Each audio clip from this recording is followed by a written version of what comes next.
Pace bene, masih di mea culpa. Para culprit mungkin sudah tahu berita bahwa ada serangan yang dialami oleh orang Katolik di Nigeria, di mana sedikitnya ada 50 orang yang meninggal dunia.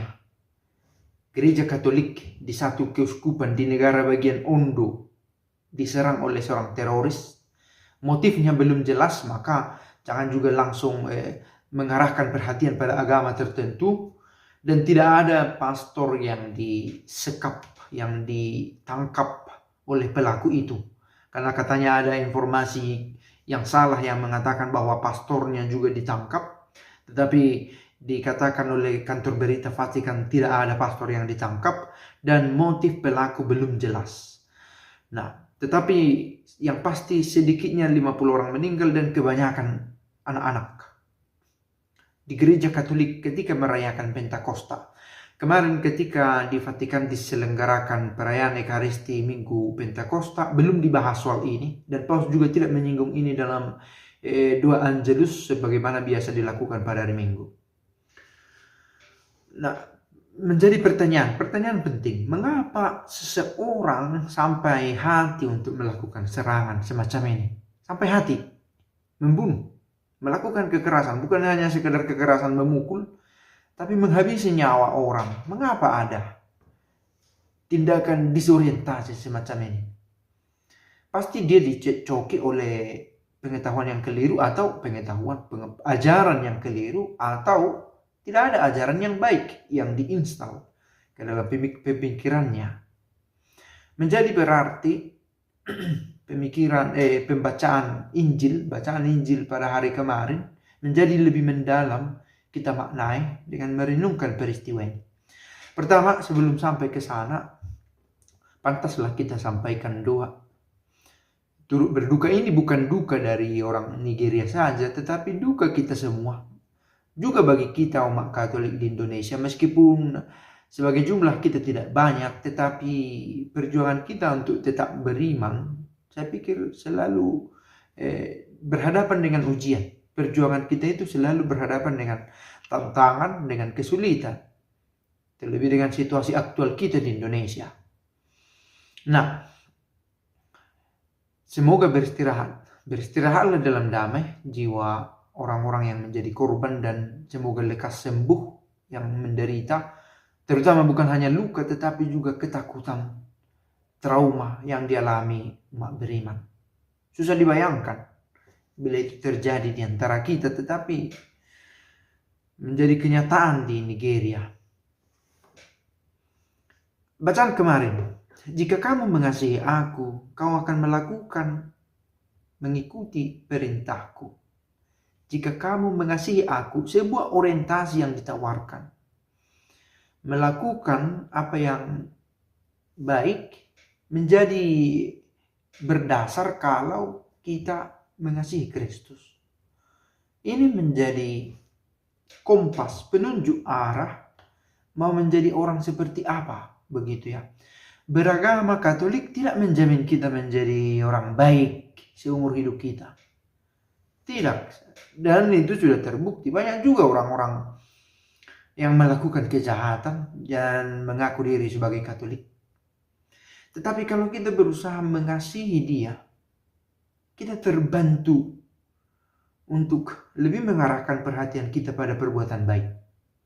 Nah, pertanyaan tadi, mengapa sampai ada orang sampai hati melakukan serangan semacam ini? Andai kata pikirannya dipenuhi dengan kerinduan untuk mengasihi Kristus, mungkinkah dia masih melakukan hal semacam ini? Selalu ada kemungkinan, karena kita ini manusia yang dinamis, tetapi kemungkinan itu diperkecil dengan semakin banyaknya pemahaman, pengenalan akan Kristus dalam pikiran. Dan untuk itulah agama bekerja. Memasukkan lebih banyak hal-hal yang baik ke dalam pikiran orang. Untuk itulah pendidikan agama amat penting. Dan iman itu memang harus diajarkan kepada orang-orang sejak muda, sejak belia. Maka kalau dipikir-pikir, untuk apa saya ajarkan agama untuk anak-anakku ini? Untuk memberikan arah kepada dia. Kalau anak-anak, juga pada diri kita sendiri, kita tidak bisa langsung beranjak pada mengajar orang lain. Pertama-tama mengajar diri sendiri.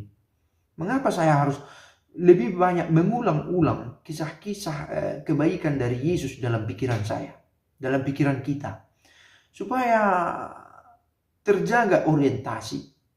Oke, sekali lagi dikatakan dulu atau hari ini kita berusaha baik, besok belum tentu kalau kita tidak tekun merawat iman dalam diri kita.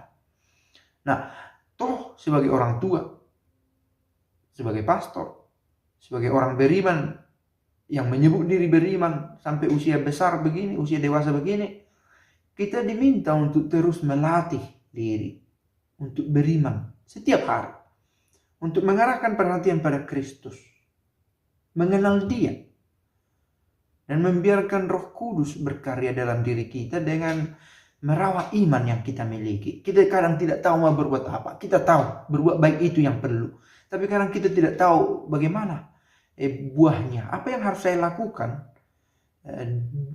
sejalan dengan iman yang saya miliki ini.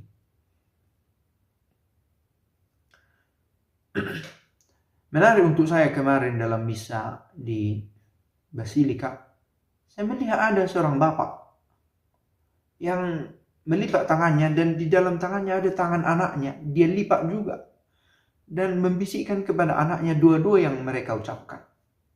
Mengajarkan anak berdoa. Tidak benar kalau dikatakan orang-orang Eropa tidak beriman lagi. Banyak, rupanya banyak yang masih devosional, yang secara tradisional, yang secara sederhana, tapi kuat, teguh, merawat imannya. Dan saya berpikir justru hal begini tidak banyak saya temui di kampung. Bagaimana dia, bapak ini, mengajari anaknya berdoa. Dan ini satu kebiasaan yang baik. Semoga juga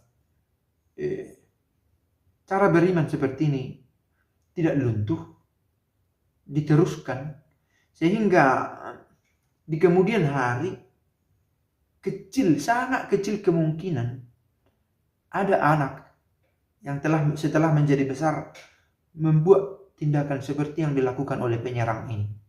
Saya pikir di sana tadi jembatannya ya. Mengapa ada orang yang sampai hati melakukan serangan semacam ini? Sejahat-jahatnya dia. Mengapa dia sampai berniat untuk menghabisi nyawa orang lain? Karena disorientasi. Karena tidak begitu mengenal Kristus dalam hidupnya. Semoga kita terus berjuang untuk lebih mengenal Kristus hari demi hari dalam hidup kita dan membantu orang lain. Saling membantu untuk lebih mengenal Kristus. Pace bene.